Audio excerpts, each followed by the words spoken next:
पिछले 1.5 महीने से तिहाड़ जेल में बंद दिल्ली के मुख्यमंत्री अरविंद केजरीवाल को आखिरकार सुप्रीम कोर्ट ने जमानत दे दी है।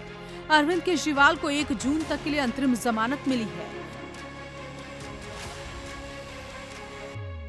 हालांकि उनके वकील ने 4 जून तक की रिहाई का अनुरोध किया था, जिसे कोर्ट ने खारिज कर दिया।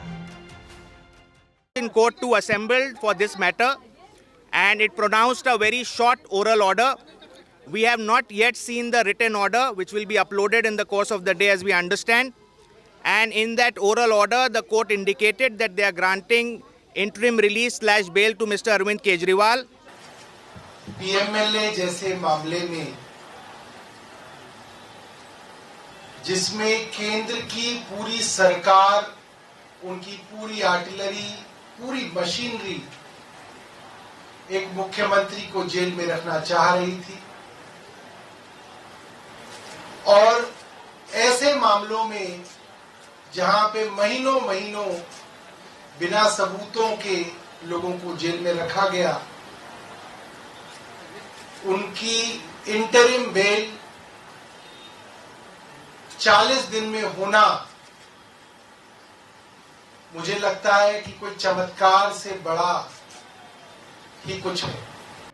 केजरीवाल ने ईडी की गिरफ्तारी को सुप्रीम कोर्ट में चैलेंज किया था। ईडी ने केजरीवाल को जमानत दिए जाने का विरोध किया था। ईडी का कहना था कि चुनाव प्रचार जमानत का आधार नहीं हो सकता, क्योंकि ये कोई मौलिक या कानूनी अधिकार नहीं हो सकता, बल्कि जमानत देने से गलत मिसाल कायम होगी। हालांकि सुप्रीम कोर्ट ने 7 मई को ही केजरीवाल की जमानत पर फैसला सुरक्षित रख लिया था। कोर्ट ने केजरीवाल के सामने 2 शर्तें रखी थी, जिसमें कहा गया था कि जमानत के बाद सीएम सरकारी मामलों में दखल नहीं देंगे और केजरीवाल कोई भी आधिकारिक काम नहीं करेंगे। केजरीवाल को जमानत मिलने के बाद आम आदमी पार्टी में खुशी की लहर दौड़ गई है। नेता इसे सत्य की जीत बता रहे हैं, तो वहीं कार्यकर्ता आप कार्यालय पर खुशी से नारेबाजी कर रहे हैं। सुप्रीम कोर्ट का धन्यवाद करती हूं, क्योंकि जब जब इस देश में लोकतंत्र खतरे में रहा है, सुप्रीम कोर्ट सामने आया है। सुप्रीम कोर्ट ने लोकतंत्र और संविधान को बचाया है। और आज भी जिस तरह से विपक्ष पे हमला किया जा रहा था, जिस तरह एक चुने हुए मुख्यमंत्री को चुनाव की घोषणा के बाद जेल में डाला गया, आज लोकतंत्र को बचाने के लिए सुप्रीम कोर्ट का फैसला सामने आया है। तो हम सुप्रीम कोर्ट का बहुत बहुत धन्यवाद करते हैं। केजरीवाल को अंतरिम जमानत मिलने के बाद सियासत भी शुरू हो गई है।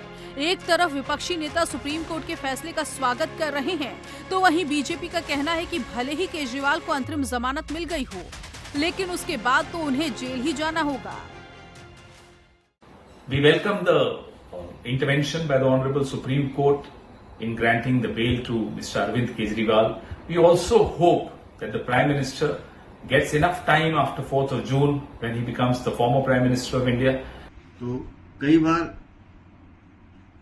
अपराधियों को पैरोल पे छोड़ा जाता है। केजरीवाल को अंतरिम जमानत देते हुए सुप्रीम कोर्ट ने साफ किया है कि केजरीवाल 1 जून तक अंतरिम जमानत पर रहेंगे और 2 जून को उन्हें सरेंडर करना होगा।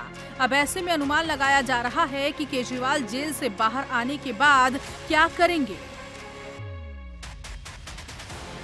दिल्ली के 7 लोकसभा सीटों के लिए 25 मई को वोटिंग होगी, जिसके लिए केजरीवाल चुनावी कैंपेन कर सकते हैं। माना जा रहा है कि इस बार अरविंद केजरीवाल का प्लान कुछ खास होने वाला है। आम आदमी पार्टी दिल्ली, पंजाब, हरियाणा, गुजरात और असम जैसे राज्यों में कुल मिलाकर 22 सीटों पर लोकसभा चुनाव लड़ रही है। आप गुजरात की 2 और असम की 2 सीटों पर चुनाव लड़ रही थी, जहां केजरीवाल की जेल में रहने के दौरान ही वोटिंग हो चुकी है।